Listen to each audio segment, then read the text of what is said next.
my kako, everyone. Welcome to episode 40 of the Moana Nui podcast. My name is Moana and I'm your host here.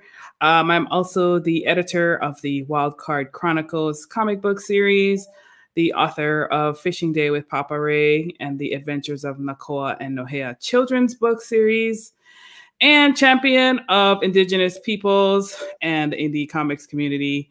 I am joined tonight by my wonderful partner and co-host, Dana. Hello, everyone. I am Dana.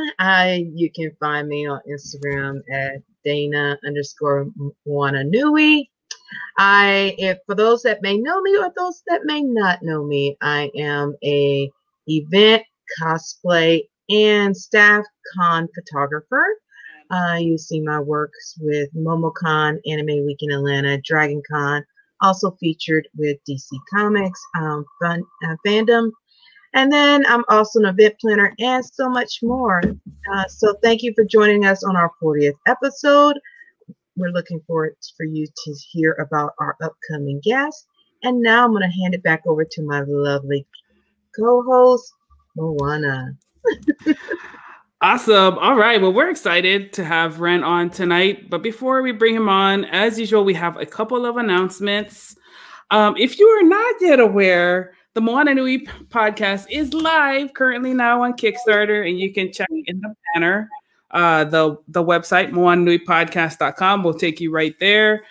I believe before we jumped on, we were at about 52 backers. Yes. Which is amazing. Thank you. And that means we get to do a giveaway tonight, but we'll do that. I think we'll do that after Ren's show.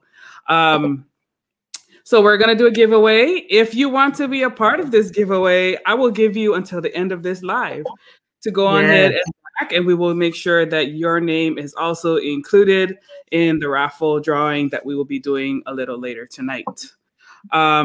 As Dana's showing here, we're so close. I think we're about $22.50-ish. So we're about $250 away from unlocking our next bonus stretch goal, incentive, milestone, whatever you want to call it. And that one, I'm excited because Dana's going to cosplay on our April 6th podcast, which is next week. So she will show up in her cosplay gear, and you guys get to see a little bit of the other side of what she does. We also have the next level is like you get to see some shenanigans from me, where I will try to resume my yoga practice, and it's going to be interesting because I have no flexibility, whatever, but I'm gonna do it live and y'all can laugh at me. And then the next level at $32.50, we got Mike Watson in the building, Chat and Draw family. You're going to want to see this one because guess what? We're going to make Mike do push-ups. Real ones. I'm excited about that. And also, you can see his cheerleader video. Yes, I said it. Cheerleader video. So maybe you want to like do this, or maybe you're like, what? I think it's going to be something you don't want to miss though.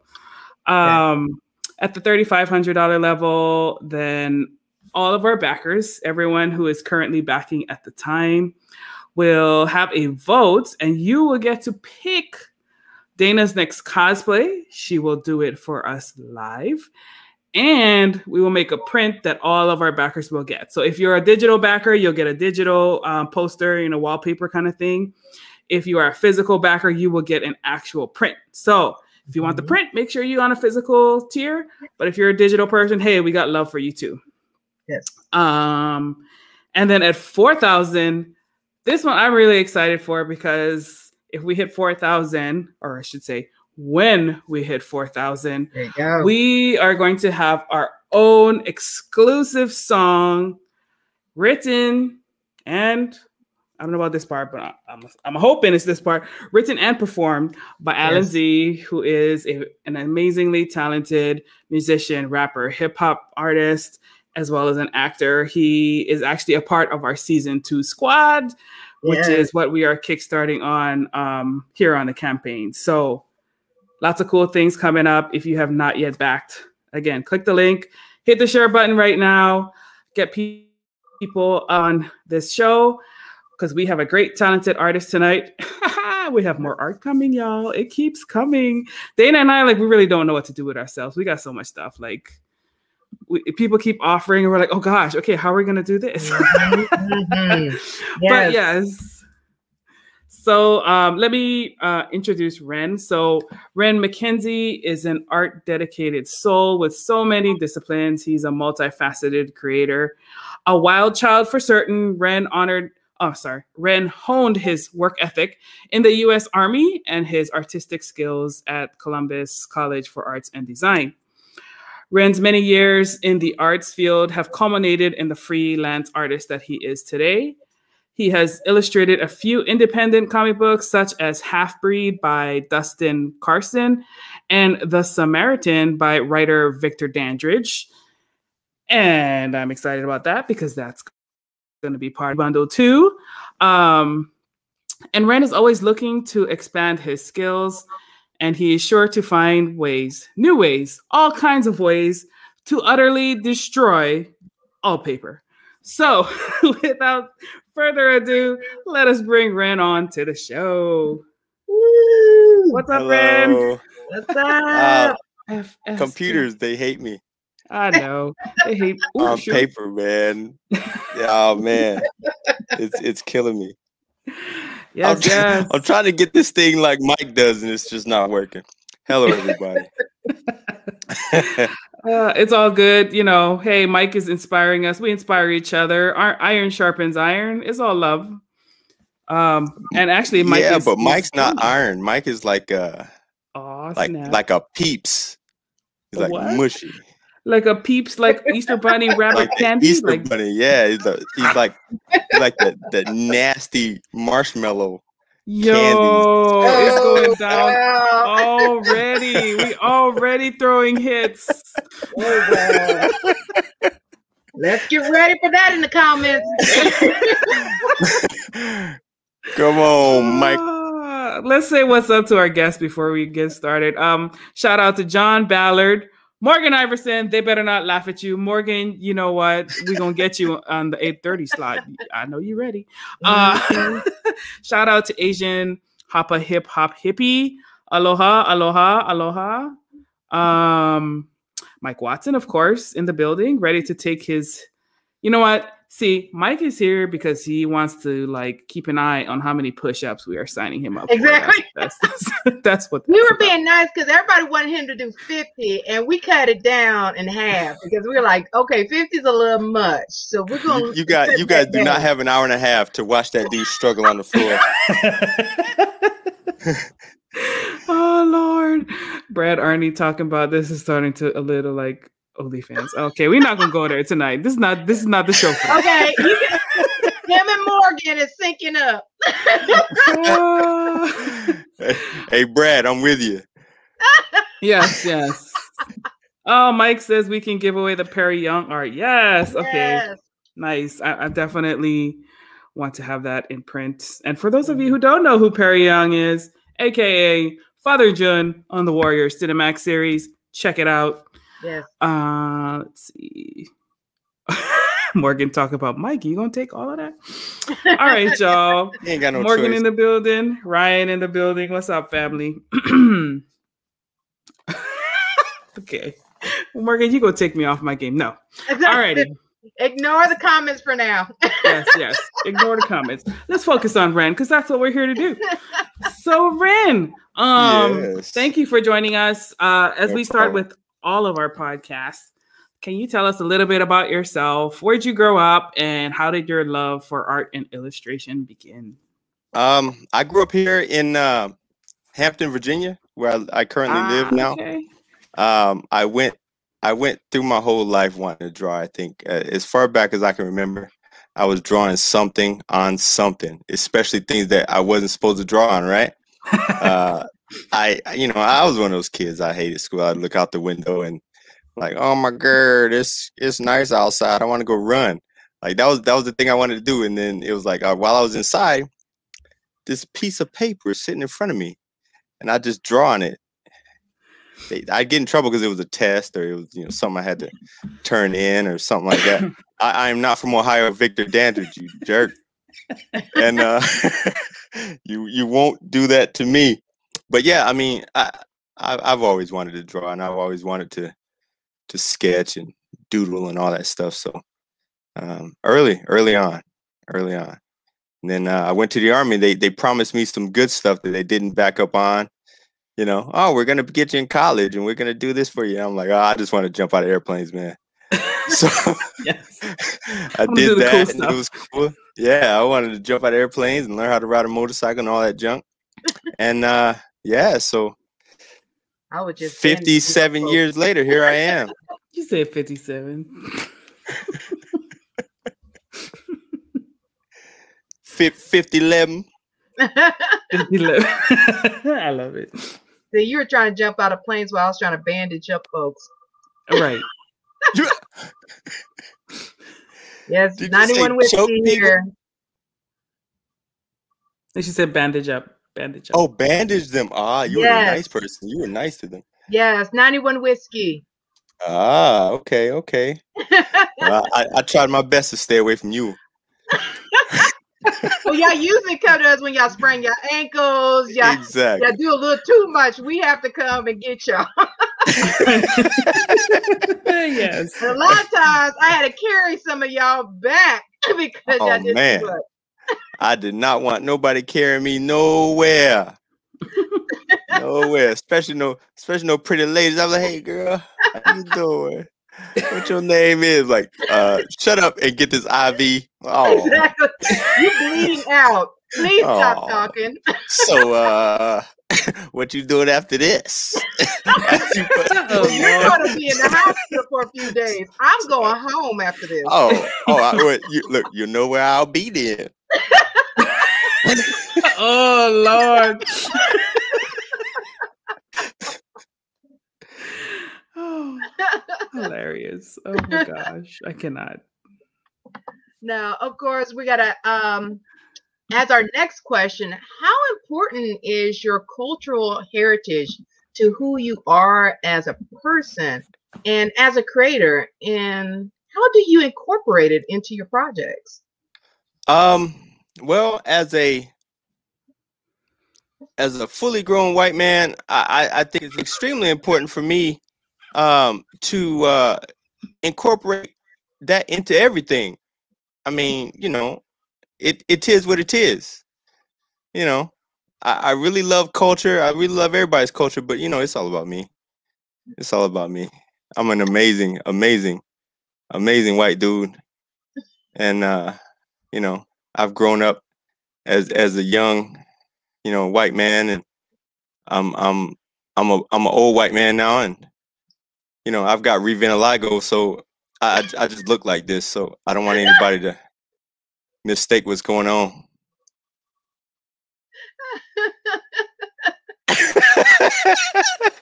Hey, Morgan, I'm just letting people know, man. People mistake me all the time. Like, hey, bro. I'm like, nah, man.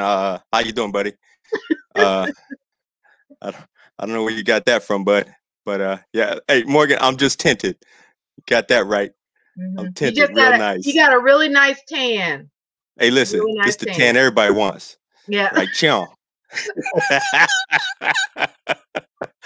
Nah, it's super important. It's super important. Big influences in my life are, you know, of course, people that look like me. But the cool thing is, I've been able to travel to different countries and different places in my life and see other cultures. And I'll tell you what, if you ever were to listen to my iPod, you know that everything is on there. Everything is on there. It's an amazing assortment of music and different cultures, different languages that I have no idea what they're saying, but I can vibe with it. And that's just the way I am. Yeah, I love that. So what is in all the places that you've been overseas and traveled to, what was your favorite place? My favorite place. Yeah. My favorite place, I want to say is Germany, but downtown Kuwait was amazing. Like, the mall they had was this huge glass mall, and the entire mall was see-through, and I think that was the most beautiful place I'd ever been. Kosovo was the worst. Kosovo was cold and it was ugly, but yeah, they don't have upper floors. They don't have windows in the upper floors of their buildings. So in Kosovo, yeah, they have to pay taxes on their homes if they put windows in the upper floors. How interesting. So nobody puts windows in there. Damn, that's depressing. Yeah. And it's cold. Believe me, they need windows. They need all the windows. Wow. I just learned something new today. Kosovo is not, I haven't been there, but I haven't been to Kuwait, but I've been to Qatar, which is nearby and very similar. The oil money is strong there. Let's just say that. Oh yeah. Oh, big monies. Yeah, you drive downtown, it's ridiculous. The cars look like a music video for sure. Yeah, no doubt. Oh yeah. Yeah, like regular people, like all got Benzes, and I was like, all of them. Like all of them. Yeah, and it's like 20-year-olds. Yes. Yeah. They're riding around just chilling. Yes, global travel is important, y'all. You get to see a whole other perspective for sure. Exactly. Yeah, I love travel. So Brad said he knew it. Yeah, he said he knew. I knew he was white. I've been tricking folks for years.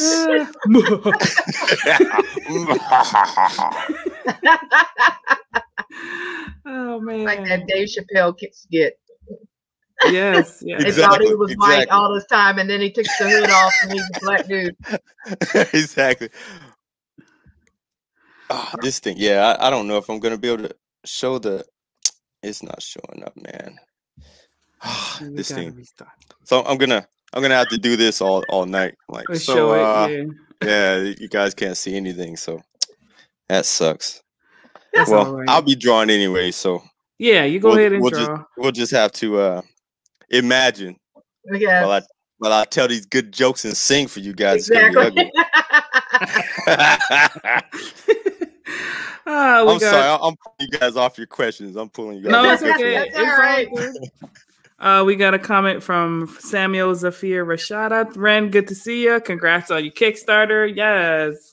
Thank you, brother. Thank you. I appreciate it. Yeah. So tell folks a little bit about your Kickstarter for a minute.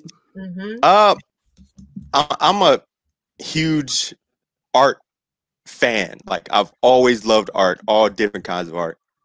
And so I buy art books and I collect. I've got an art book collection. And for the longest time, I've wanted a good, thick, super nice art book of my own. And I can go back 3 years, 4 years of mine on my live that I do, talking about how I'm going to get this art book done and I'm going to do this, I'm going to do that. And up until recently, I just didn't get it done.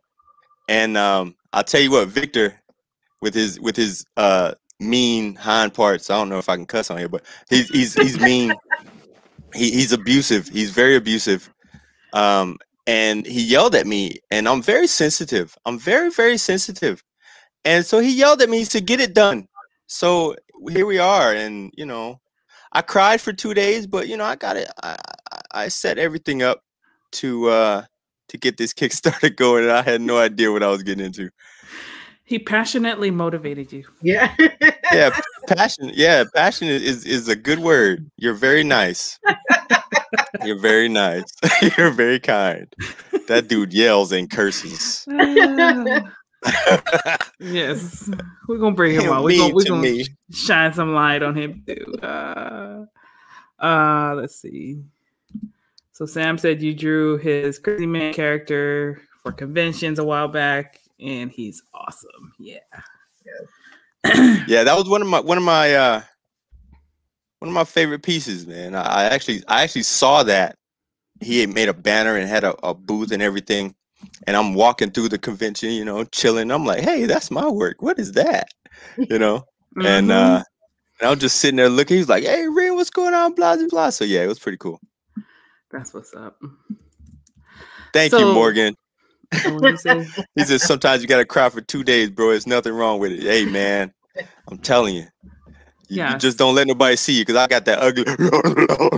I got that cry. I got that. It's bad, man. It's bad. It's bad. Grown white man cry. It's ugly. I'm telling you. I ain't gonna let y'all forget. Oh Lord. Alrighty. So you mentioned, that you're a U.S. Army veteran. Thank you for your service. No problem. How did your time in the military influence your creative career? It didn't. I'm not even gonna lie to you. I was so busy doing anything but drawing or creating. I mean, I had my moments. I drew a little bit, but truthfully, I was your average 21, 21-year-old, moving around the world and seeing things, and my eyes are all bugged out, and my hormones is going crazy, and I had a little bit of money. I thought, I had a little car to myself. We was going to the club every weekend. We were fighting and hollering at girls, and I wasn't thinking about art. I was absolutely not focused on what I went into the Army for. Absolutely not. So yeah, none. The answer to that is absolutely none. But is there anything that, like, lessons that you pulled from that time that absolutely. Absolutely. Patience, diligence, being able to complete a task, you know what I mean? So outside of that, I was playing. My boy say he got hoes in different area codes. Come on, man.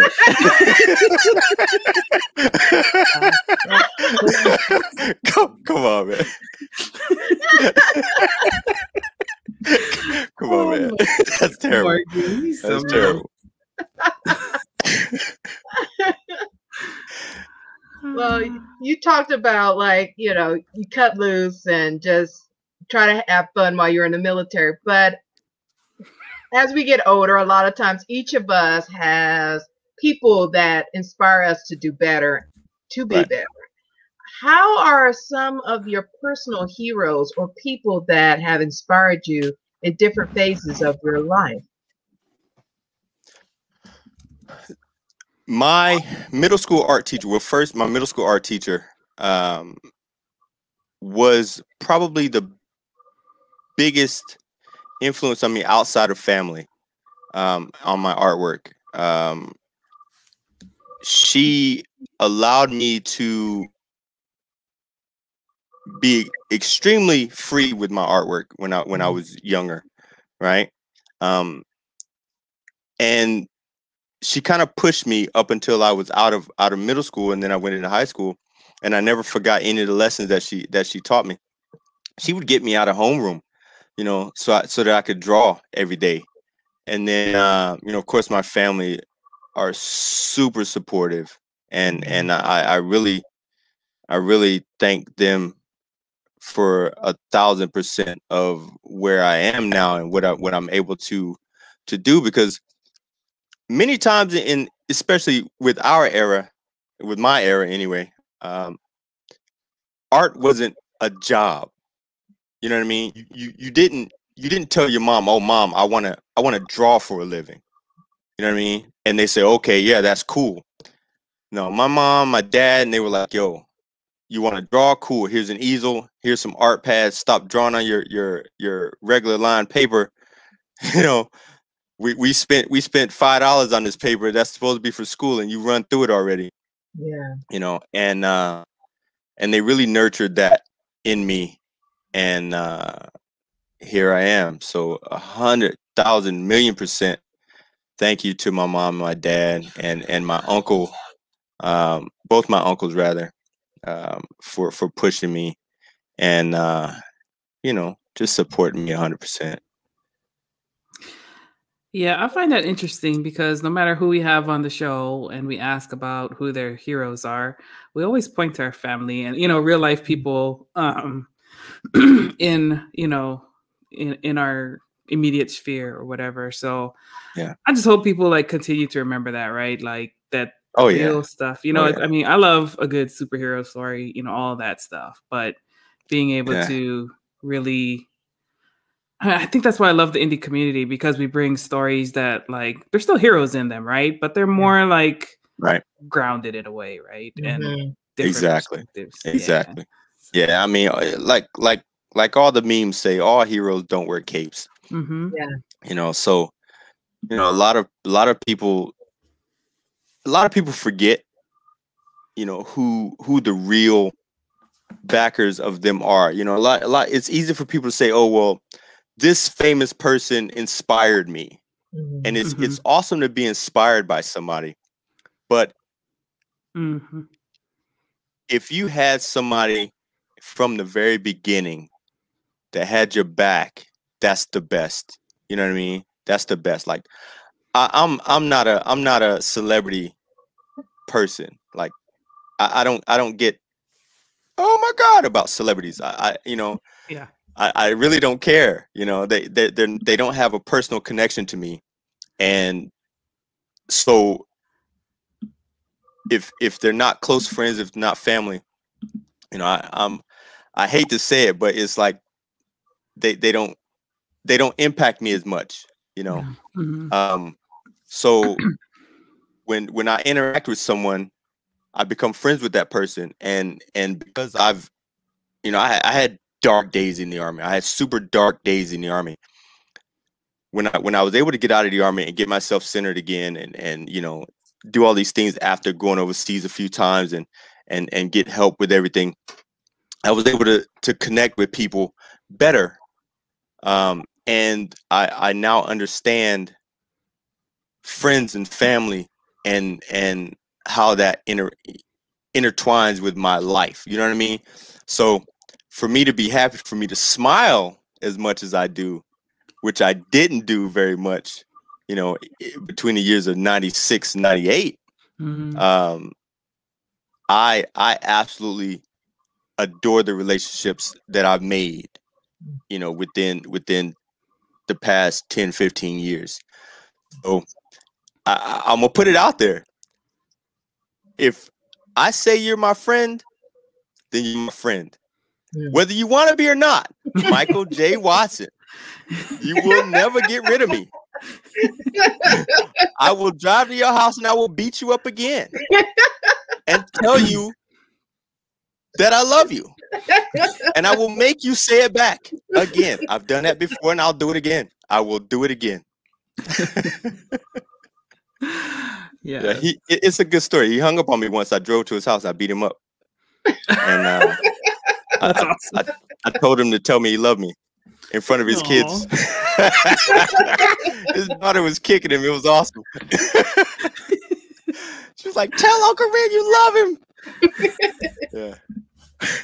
Morgan talk about, that's right, beat him up. Got it right. Got it right. That's what's up. Let's see. Okay. Now, you're definitely a multifaceted creator, right? Like you've done indie comics, you do freelance work, but not only do you draw, I recently learned that you can also sing. So who is your favorite musical artist? And can we get a little preview song tonight? All of that was completely jumbled and I didn't hear a bit of it. Oh, sorry. Can you hear me now? Yeah. Okay, sorry. Yes, you sounded like Hubert for a while. My bad. My internet is having a little bit of a connection. So I was still saying, doing it. Oh, well, we just lost him. Oh. No, so it wasn't me. Okay. Maybe he'll come back. Sorry, y'all. While we wait for him to return. While we wait for him to return, please be sure to back the Moana Nui podcast. If you are enjoying the show so far, let me drop a link in the comments so y'all can check that out. We got our 53rd backer. Looks like we are just 212 or 18. 212. Let me see. Short. And here comes. So it might. Okay, got it. There I am. Okay, what was the question again? I'm sorry. It is all good. Okay, so you're a multifaceted creator. Like you do a whole lot of things. You create, you draw for indie comic books. You're a freelance artist. But not only do you draw, I recently learned that you also sing. So who is your your favorite musical artist? And can we get a little preview song tonight? Oh yeah, I got you taken care of. Ooh, Serenade us tonight. Serenade it. All right. Well, my favorite artist, Bruce Springsteen. Okay. And Prince. And quick story, I was a part of a group way back in the day called Ren Vogue. And all right. They kicked me out of the group, so you guys know them as In Vogue. Ah, I was the male lead. Going well together. Yeah, they kicked me out. I was too good. I was too good for them heifers, and they treated me like dirt, like Bobby Brown, huh? You know what I'm saying? They kicked me out, and I'm like, hey, what's going on? And then I found out it was the manager. He was trying to get all the money, and so yeah. It is what it is. But take it all from you. Just take it all from you. Hey, just some jerks, man. Do some jerks.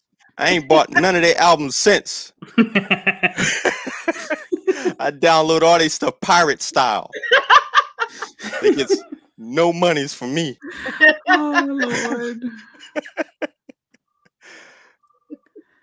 Y'all waiting on something? Yeah, I'm waiting for you. I'm waiting for you to give us a little sample of this. Oh man, yes. Shooby doop doo doo, shooby doop dooby doo.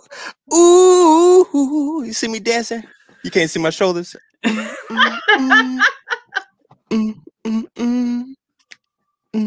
Oh man, I would see. If I'd have known, I'd have had my song ready. But y'all took me by surprise. My choreography's off, Okay, we're gonna hold you to that now. Don't be like Morgan. Yes. I'm still waiting on Morgan to deliver for me. So don't be like we're gonna make sure Morgan delivers. Morgan is supposed to sing for me. Shy. I want Shy. Which one? What was the song we said? The very first time. Yes, that one. Yes. Okay. Hey, Morgan, hit it up, man. Hey, we'll do a duet on that joint. We'll hit it up. All right, Morgan, you want to pop on? No. Morgan said, "Go ahead on, Penny, drop again." He always said Whitney Houston's internet is acting up. You see how he acted like he deaf? He like, huh? What? Yeah, see? Don't do it, Morgan. You're decreasing your credibility. Yeah.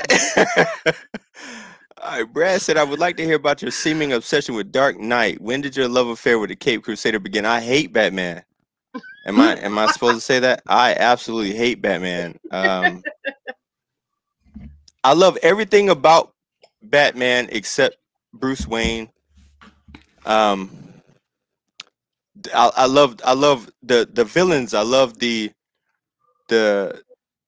sidekicks, but Batman. Bruce Wayne. If anybody told the real truth, man, Bruce Wayne does weird things to kids, and he likes young fellas. I'm just putting it out there. Oh Lord, we're gonna do it like that. I'll leave it at that, Brad. You know what's going on.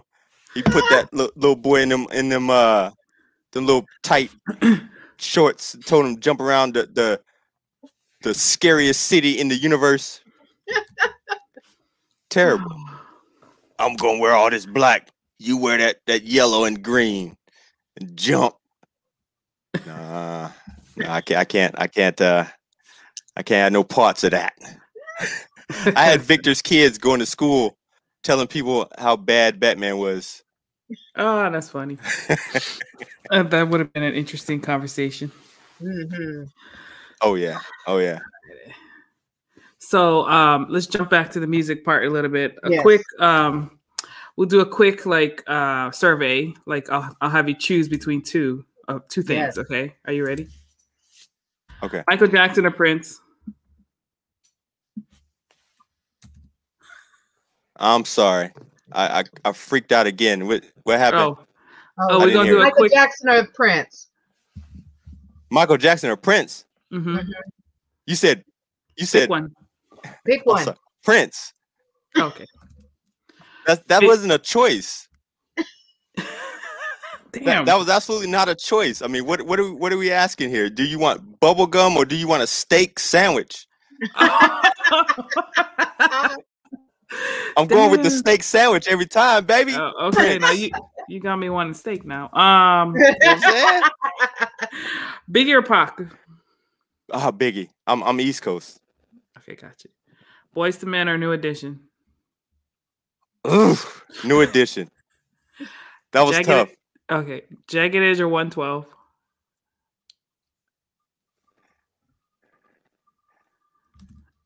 I'm going with 112. Okay. Lil Kim or Foxy Brown? Foxy Brown. SWV or Escape? Oh man, these are tough. SWV or Escape? Ooh-wee. SWV or I'm gonna go with Escape. All right. I love SWV, but I think I'm gonna hit Escape. Yeah. Gotcha. Beanie Man or Bounty Killer? Come on, man. Beanie Man. Beanie Man all day, every day. You thought you was gonna trick me with this one? You thought I forgot. No, I'm with you, Beanie Man, for sure.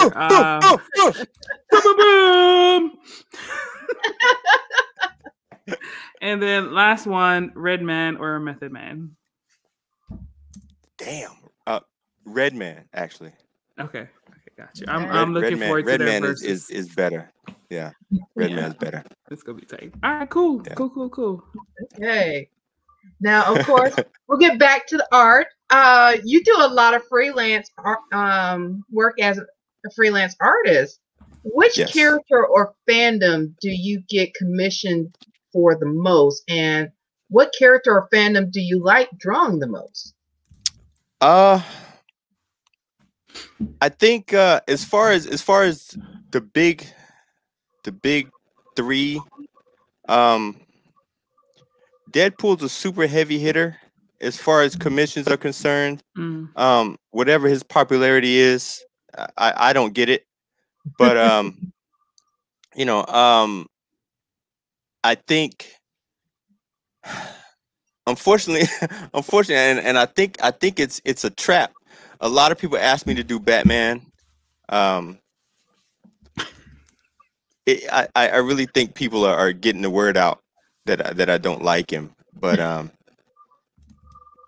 Brad, but I don't know. I get a lot of female characters commissioned from me. Seems that people like the way I draw ladies. I don't know. All single ladies. Don't get me shimmying over here. I got hot, had to take my pants off. Oh Lord. Oh Lord. Don't encourage Morgan in the audience. He'll be following right along with you. I had to slide my pantaloons off. I'm gonna go put my y'all got this 90s music going. I'm gonna go find my overalls here pretty soon. I know they're around here somewhere. Yeah. So I'm gonna hit y'all with the good two-step. Video or it didn't happen.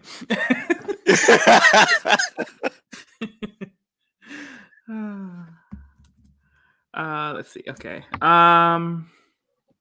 So if you could work with any creator, artist, or musician, who would it be and why? Any creator, artist, or musician. My absolute favorite, and I say this all the time, my absolute favorite artist is Arthur Adams.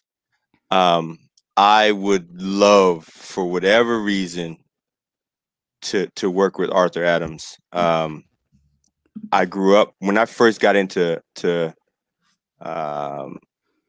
comic art, he was one of the first artists that I looked at and was like, this is amazing. And I was mimicking his style when I first started learning how to transition into comic book art, right? So him for sure. One of my bucket list items, unfortunately it'll never come to fruition, was to see Prince in concert. I know I'd never be able to work with him because In Vogue blacklisted me out of the music business, but I would have loved to sing with Prince or dance or something, you know, shimmy around in some tight pants, you know, with my chest hair out. Oh man, you kidding? You know what I'm saying? Like this. You know what I'm saying? Like that. I know I'm super dark skinned, but I could have done it. I could have done. Nikki Sixx was dark skinned. I could have done it. You know what I'm saying? I could have worn them pants. And as much as I love pancakes, oh hell, I'd have been all over that tour. Now you have to be playing some basketball with him though. You love some basketball. Hey, listen, I'll play basketball. I ain't gonna win. I suck at sports now. I'm terrible at sports, but I eat the pancakes after. You know what I'm saying? Like the pancakes over. Oh man, I lost. Oh man. Now, of course, with you working with so many people in the industry, how important has it been to have a squad of talented creators like your foe, Michael Watson, Victor Dandridge, Danny Cooper, to support you and help you grow in your creative journey? Well, outside of those turncoats In Vogue, my brothers were super, super influential on me when I lived in Ohio for so many years. You know, I when I say those are my brothers, those are my brothers. You know what I mean? All of our children were born around each other, you know, and you know, they call each other cousins, and we call them nieces and nephews. And I am actually Victor's daughter's godfather. So, you know, nice. I love those guys and their families, minus Michael Watson, because he is the biggest jerk on the planet. Did you know that Michael J. Watson, the J stands for Jerkalicious? Did you guys know that? So it's out there now. Jerkalicious. Jerkalicious. Michael Jerkalicious Watson. You gotta get Fergie to sing a song about that for him. Yes, I was just thinking that. Hey Morgan, start writing, brother. Start writing.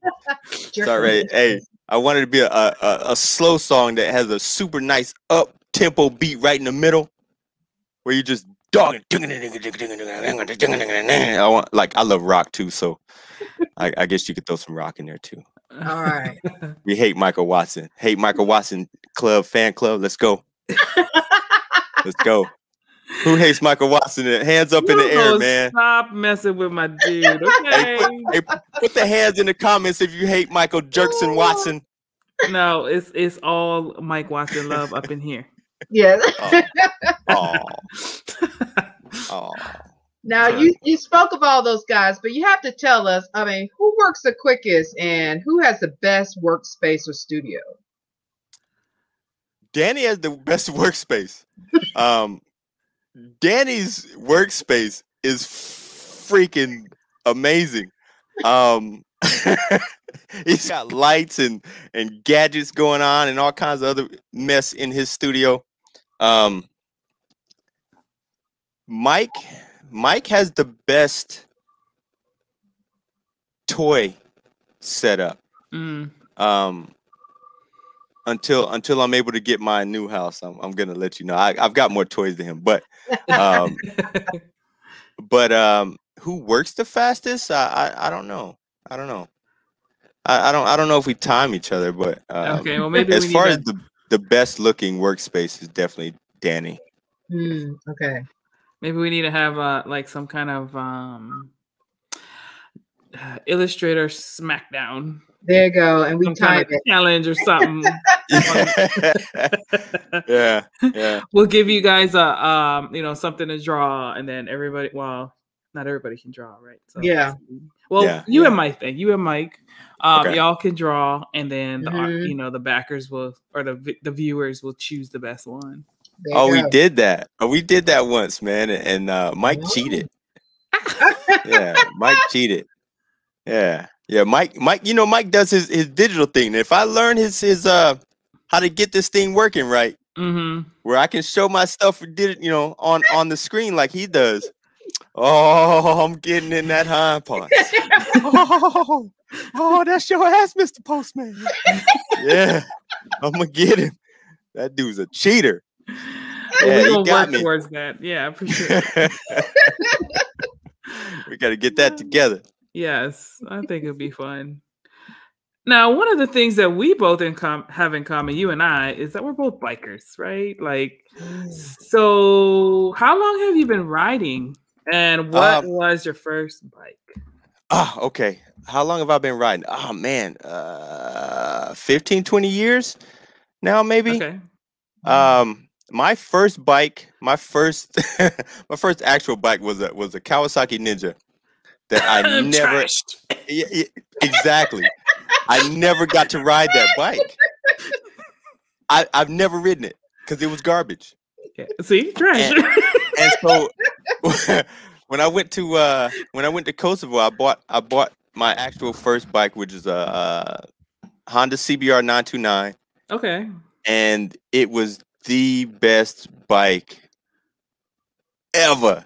That thing, I don't know what the previous owner had done to it, but I had it shipped out of California, and I was able to keep up with boosters on 270. If you ask Mike and Vic about 270, it's a huge circle that circles the city of Columbus, and it normally took you about an hour to get around 270, and that bike took me from Cleveland, Ohio to northern Columbus in about 45 minutes. That's a 2-hour drive. Okay. Yep, I could see that for sure. And we rolled, man. We rolled. And then I got old. I couldn't keep riding back and forth from Ohio to Virginia to, Indiana to South Carolina, wherever, on that bike. And I had to get a cruiser, which I have now, VTX 1800. Okay. And so yeah, I can sit back a little bit. But yeah, I miss that 929. I really do. Yeah, I was just gonna say, a lot of the people who who's in our crew too, like, they're kind of transitioning to cruisers, but we still got the speed itch, right? Like, yeah.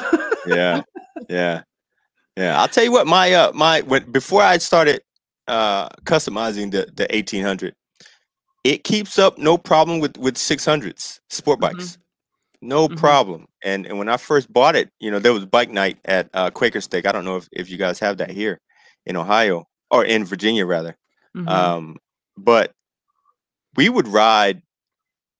And once we left Quaker Steak, we'd go to campus, OSU campus, and we'd ride up the interstate. And I'm sitting back like this with my arms up, and there's the guys tucked in like this, and those guys are looking at me like, why are you here? Like, why are you next to me? And I'm pegged out, and I'm looking at them like, I don't know, I'm getting AC up my legs because my legs but are were in they front of me. really pegged out though? Because some people. You may be right. No, these guys were pegged out. Was it triple digits? I could hit 110 on that. Okay, that's not pegged out. Pegged out, I'm talking like 150. For a 600? Yes. Oh hell, those no. Nah, you tripping. You got some stuff under your tank. You tripping. Nope. You tripping. You tripping. Hey, I want to see the paperwork. Okay. Hey, show me the receipts. You bush. I got your receipts. I'm gonna send you a YouTube video, and you're gonna see some of the receipts. But it's the thing that we say, like, it's not the bike, it's the rider. Because you're right. If you can ride, it don't matter what you're sitting on. Your ass is getting toasted, okay? Like, and I know because I've had it happen to me. Like people, a lot of people come out when they're new, right? And they're like, oh, Yeah, they get all shiny and stuff. And, you know, you can tell who's new. They get the matching helmets, the matching jacket. Those sweet boots, the same color. Yeah. No dirt and the bottom's all fresh. Yeah. Yeah. Yep. And then you look in the back and you see the dookie tail, like that big piece that hangs down where your license plate goes. They haven't gotten rid of that thing yet. Yes, that's the dookie tail. Yeah. I'm like, yeah. So what are you guys doing? I tell you what, there was a guy. We used to go down to campus, like I said, and I had my 929, and somebody parked their 250 next to me, and I was absolutely offended. And so, you know, it's a big group of guys, and I'm talking smack. Like, who parked that piece of crap 250 over there? You know, blah blah blah. And so one of my boys like, I'm like, don't shut me up, man. I don't care who it is. They need to move that thing. I'll pick it up, put it on my shoulder, and put it over to my 7-Eleven. Somebody needs to move this 250 over here. It's dropping the property value on my bike. What is going on? So there's this kid. He's like, that's mine. I'm like, what? Damn, man, what your credit bad or something? Why did you get a 250? Like, what are you doing? Maybe his friends led him down the wrong path. Hey, listen, 2 weeks later, he had a 600. Of course, you gotta have a 6. I ran that dude every time I saw him. I'm like, yo, you ain't got rid of it. It was bright red. Man. It looked like one of those little toy bikes you see in Walmart. Package. The fresh box, he kept the box in his pocket and everything. Isn't that one of those little mini ones that the little your toddlers be driving? Smaller than that. You're smaller than that. You too funny. Hey, your boy had his pinky up when he rode. Shut up. Your boy, hey, your boy rode like he was sipping coffee or something. Like, Hey, if he pulled up next to you, he could ask you for some, if you had some Grey Poupon. Hey, if he pulled up next to me, I'd have threw him in the trunk of my 929. You so silly. And he could have rode with me. That dude was tripping. That dude, Mike had a 250. Did he? Yeah, we called Mike 250 for a long time. Me and my biker brothers. Yeah. Yeah. It's like, yo, what's up, 250? You know, because I was in clubs for a while, and I used to bring him around, my club brothers, man, and be like, yo, this my man 250. They be like, yo, you ain't got no 250, do you? Like, yeah, I got a 250. Hey, Mike was proud, boy. Mike was proud of his 250. Yeah. On the real though, like for people who are listening, like, yeah, 250 is slow, but it's a good bike. If you have no experience and you're still learning, that is a great bike to learn with. Like, don't go out here and buy anything that's above your weight class. Hey, listen. If you are above the age of 16, don't buy a 250. I'm not saying not listen to Moana. If you are 12 and under and can't legally get your motorcycle license, do not buy a 250. Oh my God. Good advice. Go take the class. Hey, good advice for your boy Ren. Hey, please take the class. I didn't take the class. Please take the class because they have 250s, and then you can kind of see if it's for you before you go and buy your bike. I'm trying to save you money. Here. Really I'm glad I didn't get something that'll work for you. Yes. Well, you know. Now, Moana, Katie did ask in the comments, what bike have you got, Moana? I got a Gixxer 600 Suzuki. Was that you doing the wheelies in that video? Oh, no. I wish I could do wheelies. No, I've always wanted to, but I think I've gotten too old now. If I go down, something's getting broken. Immediately. So if you ask me in my 20s, I'll be like, let's roll. Come on. If I put my foot down hard enough, I'm breaking something. Right. Yes. So, if folks have seen us at Baltimore Comic-Con, we actually have our motorcycle in the booth. Like, that's part of our setup because our comic book, The Wildcard Chronicles, is about bike life. So, incorporates that in the story. But I'm trying. How long have you guys been doing that? Because I'm trying just a couple of years. Like we did it in 2019. That was the first time we actually had it in the booth. We wanted to do it the year before. I can't remember what happened. It was something logistically. But not all cons are welcoming for something like that. They got like all these extra fees and stuff. But Baltimore is pretty welcoming for that. Chill. Yeah. After you get out of that long line to get in. All right. Well, I don't have to do that because I'm in. Terrible. You need to be a part of the Burning Spear crew. You know. I see. No, we really do try to. We want to have like a unity at the convention too, right? So that like ideally our vision is if we could have one spot on the floor because we get booths, right? We get 2 regular booths, so it's 2 corners, and essentially it's like a nice setup. Yeah. But if we could have like all the indies, right, like pitch in to pay for like larger spots on the floor, consolidated, right? That would be dope.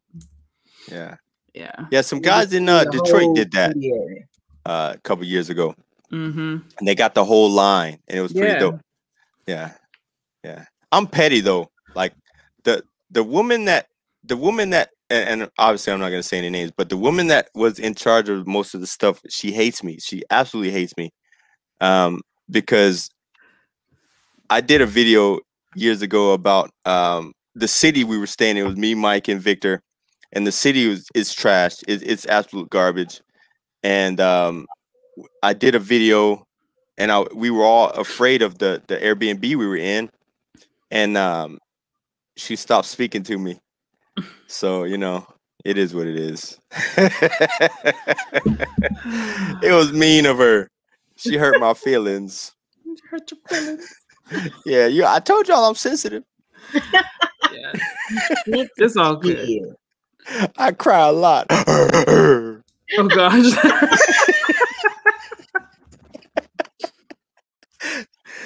Oh man. Where my tissues at? I got tissues in here somewhere. Huh? Y'all gonna make me cry today. It's gonna be ugly. I'm telling you. It's gonna be ugly. Lip, all of that. Get the camera wet and everything. Too much. All right. Well, of course, we gotta ask a couple more questions before we get towards the end. Where do you see indie comics going in the next decade? In the next decade? Well, if this year and last year are any indication, the moon. I mean, it's indie comics. I think have always been a staple of comics. Period. It's if people are able to continue pushing the way this year and last year have forced a bunch of us to push. I think the limit is without bounds, right? Okay. I almost am happy for a lot of creators, a lot of people that all of this happened, that the shows stopped so abruptly. Now it did hurt a lot of us. It did hurt a lot of creators, and a lot of the people that I know had a really hard time dealing and finding a new niche, right? But I have seen more creators pushing and continuing and creating than ever before on an individual basis, right? And I have to say that, I know I'm not in the circles, the indie circles. I watch, I support, I keep my eyes open. I've got 2 of the most wide open indie creators in my immediate family, right? So I get the insides. Believe me, I get this. Yo, man, this is what they talking about. Okay, cool. This is who we should buy from. Okay, cool. You know what I mean? So believe me, I've got the inside track on everything. Whether you see my face on the indie scene or not, I've always been a part of it from the beginning, and I take it very seriously. So I'm excited for the indie scene. Truthfully, I think it's rather downplaying to call it indie anymore. Yeah, outside of the term independent, right? We're mainstream now. You know, we are major factors in this comic business, and the big companies are seeing it. Believe me, they're seeing it, and they're taking note. And within the next 10 years, there's gonna be a lot of us getting those television shows, getting those series, those movies, those things like that. And I can't wait to see some of you guys have properties on screen. Yes, me too. Yeah, I'm excited. Next 10 years, shit. Next 5, I'm waiting. I'm waiting. And like I said, this has pushed a lot of people to be great, to be absolutely amazing. And I think a lot of people have not seen their potentials. And this year has really pulled out a lot of people's potentials, and I'm one of them. I have to say, like I said, for 2 or 3 years, I was coasting. I was going to shows, and I didn't have to do much else, besides talk about how I wanted to get this art book done. And it gave me time. First off, it gave me time to put it together. It gave me time to think about it. It gave me time to prepare. So, I was able to get it done. Very nice. Yes, I'm excited for what's going to happen too. Yes, exactly. It's going to be beautiful. Yes. Yes. So now that you have, you're working on your art book, your Kickstarter is funded, like what is the legacy that you want to leave with your art? The legacy I want to leave, that's a huge question for me, because I've gotten to the point where I've become one of those artists who feels like the artwork outshines everything else I want to do with the artwork. I want first and foremost to be able to create. Secondly, I want the artwork that I create to have an impact on somebody. I don't care whether they like it. I don't care whether they hate it. If it gives somebody an impact, I'm happy with that. Right. So I'm an artist. So I've gotten past the, oh my God, let me draw for money, or, let me draw for likes, or, any of this other stuff. There's a lot of really popular things that I've never drawn before because I simply don't want to. And I want my legacy to be where my son is looking and saying, okay, my father has a name in this genre. Right. And I don't necessarily need that name to be this. I want it to be what I've created. Right. I don't care if people know what I look like necessarily. An artist's life is very, very behind the scenes, and I understand that now. I didn't before. I wanted to be seen. I wanted to be everybody know who I am. Blase de blah. But I want to be able to create for people. I want people to feel what I'm creating and love it or hate it. As long as somebody's speaking about it, I'm happy. Even if they say, oh, I hate that mother, that's cool with me too. You know what I'm saying? Oh, that dude sucks. That's cool with me too. I'm cool with that too. My mama love me. You know what I'm saying? I mean, that's the thing, right? Like, you won't, like, you're not for everybody. That's how I look at it, right? Exactly. Like, and nobody for everybody, is. And it's okay. Right. Like, exactly. And so many people don't think that way, and they allow those few people to defeat them. and that curve drops. Yeah. You know, and you see it in their work, you see it in their creations, and Yes. I think a lot of the things that I've gone through in my life have stricken that idea away from me.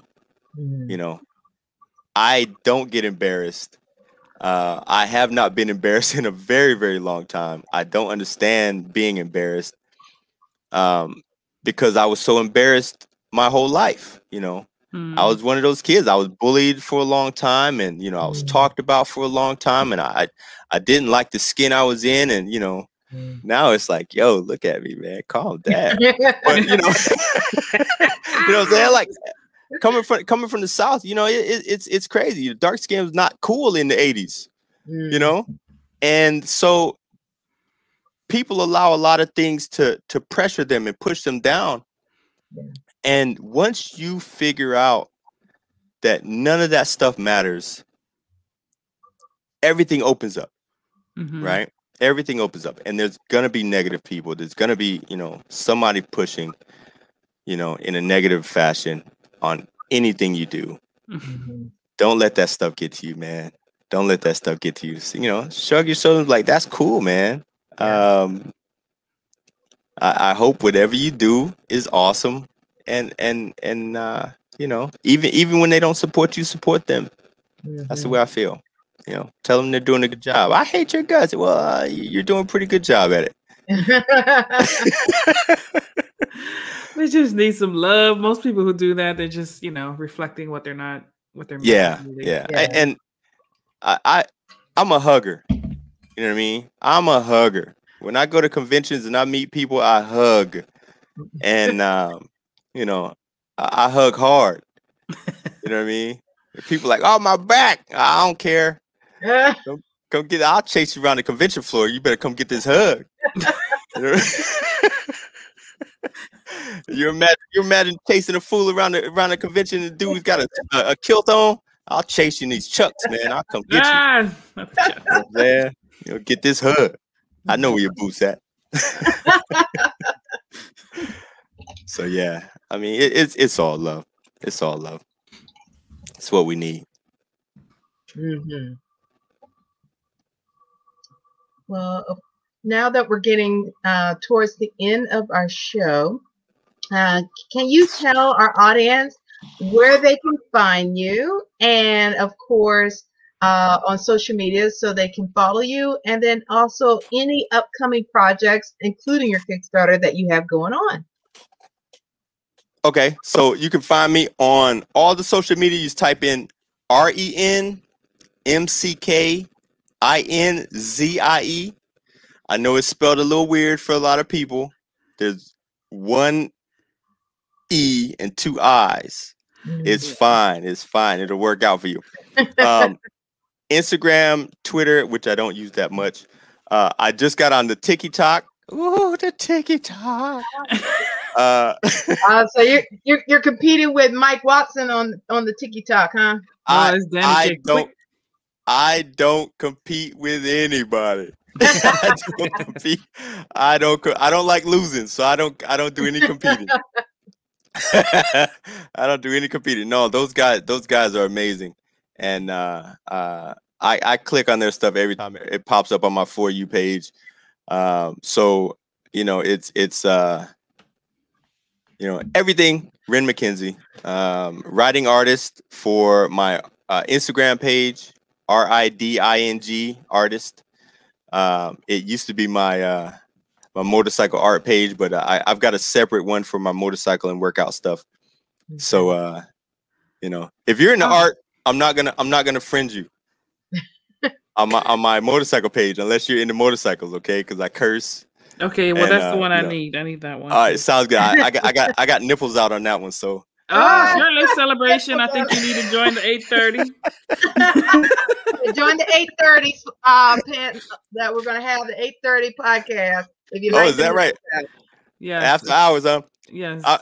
I was actually talking to someone about doing an after hours art night for drawing, you know, more adult themed stuff. You know, hopefully Facebook won't kick me off. But yeah, because you know I'm an artist, and most of us are pervy. You know, most of us are pervy sages, and I'm not even gonna lie to you. I love boobies. I love drawing them. I love them in pairs. You know, they're like beautiful the single things. ones? No, you know, a single's fine. I'm not even gonna trip on one. I'm not gonna tell you it'll get extra attention. That's all I'm saying. Y'all too much. Thank you, John. I appreciate you, brother. Yes, wise words from Mr. McKinzie. Yeah, that doesn't last very long. So next time you see me, I probably won't have any wise words. I had a moment. I had a moment. Him not that smart. Don't let me fool you.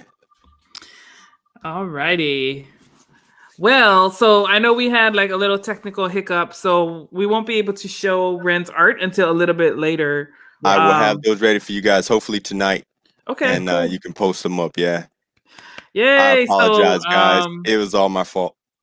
What we will do is, Ren, if you're okay with this, if you're not, you let me know. But whoever backs both our Kickstarter and Ren's Kickstarter will get those with your rewards. We'll do digitals to make it easy. Logistically, you get digital pinups of Ren's amazing art. So be sure to back both Ren McKenzie's. I think let me repost the links in the chats and for both of our Kickstarters. Let's see here. Whoop. Come on. I'm gonna need you guys to teach me some Hawaiian words. Oh yeah. And do you have Hawaiian music? I do. I need some for my iPod.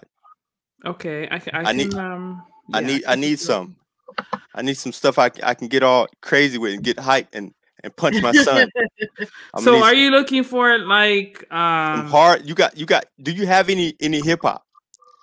Hawaiian hip hop? I do. Oh please! You want to check out Sudden Rush? Is the one that comes to mind first? You're gonna make me write? Yeah. I'm an artist, not a writer. You are tripping. I am expanding your skill set. You know I can't read. All right, say it again. Sudden Rush. Sudden Rush. Yep. And I'm gonna look up some more some other ones. I'm blanking out right now, but there are more. Yes. You got some rock too? I love rock and hip hop. Hawaiian rock. If not, it's fine. I found some Arabic hip hop when I was in Saudi. Oh, nice. And I found some German rap. Oh my God, there's a young lady, and I can't remember her name right now. She's a black German rapper. Okay. Freaking amazing. And I can't understand 4 words. Can't understand a word that's coming out of her mouth. Not narrow bit. But I pump it like I do when I'm out in the car like this. Yes. Looking at people like, yeah. You don't know what it is. You look at. Pump it loud in the SUV. That's what's up. Yeah, I'm gonna hook you up. Sounds good. Alrighty, y'all. So yeah, definitely. Thank you everybody for listening, for tuning in. John, Katie, Morgan, Brad, JD, all the peeps. I'm sorry if I missed ya. Definitely check out both of our Kickstarters live now. Community has a lot of amazing things going on right now. So be a part of the movement, be a part, and check it out at moananuipodcast.com. And we will be we'll come back. We're gonna end this real quick, but we will be back on at 8:30. So come on back for the shirtless celebration with our friends from Wingless Comics, and we have a couple of surprises we want. Hold on, I didn't hear you. Say it again. Hey, say it again. Come on back, 8:30. Oh man, I'm gonna have all the cameras on. Shirtless? Oh yeah. I'm gonna have to get the good glasses out. You want? Huh? Huh? I said it may not be the shirtless you want. You're gonna have to come and find out. You're gonna have to come and find terrible. Alrighty, guys. Thank you so much. And we'll see you guys again in a little bit. Mahalo nui, malama pono, ahui ho.